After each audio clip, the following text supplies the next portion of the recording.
I am blessed and highly favored. I am amazing. I am strong. I am real.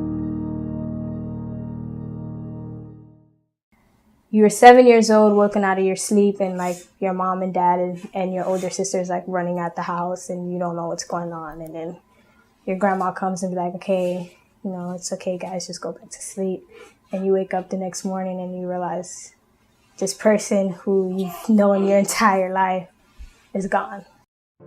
So my older brother, he passed away at 18.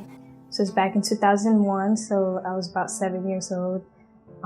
And he was shot and killed about, say, 10 to 15 blocks from my house. When we were younger, we were just told the case was just a cold case, so that was it. They never found a murder or anything. And it wasn't until my sister started working for the state attorney's office that she decided to look up the case. And I guess she was looking through like the homicidal case files, and it wasn't there. So she kept asking questions, and people kind of like brushed it off because they felt like she was being too emotional since she was so close to the case. And when she finally decided to look into it, we found that the Justice Department ruled it as a suicide. So it was a lot to take in at the time, like when she told me, because it's just like, I know my brother didn't kill himself. There was like speculation that it could have been gang related, or like people were jealous of like the stuff that he had, like his car was brand new, and back then it was just like, I'm gonna shoot you to get your stuff. And so that was like the speculation, but as far as like an official investigation, like we've never gotten any.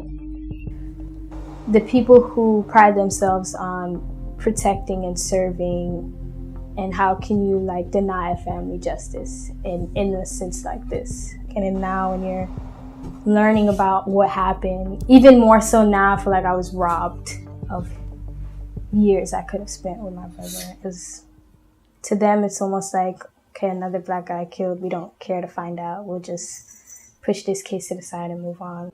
He was probably one of the funniest people you probably meet. Like that's just his personality. He was just like a goofball. Like he would joke about everything, even like with my mom, because my mom was their stepmom. So even with her, like when she would try to discipline him, it was just like she couldn't even take him seriously, because he would always make like some type of joke or whatever the case may be. I would hear stories of like my sisters. Like I remember one time my sister was being bullied at school, and he came home and she was crying. He was like, why are you crying? And she told him what happened, and he was just like, don't ever let somebody belittle you. And so he started teaching her how to fight.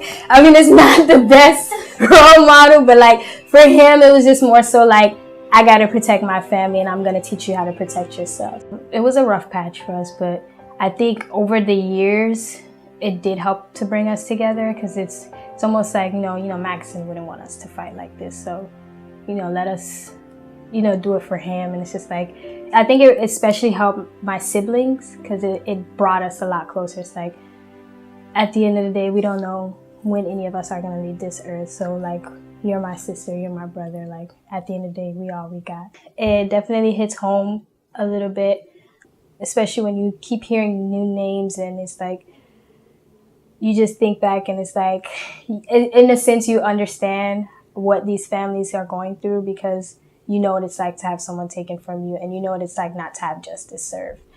And so it's kind of hard in a sense to deal with. Sorry. But I'm grateful that social media and stuff are available now, because it's bringing these situations into the light. Like back in 2001, there was no Twitter, there was no Instagram, like, stuff like what happened with my brother. Just imagine all the cases that had happened at that time, and we didn't know anything about it.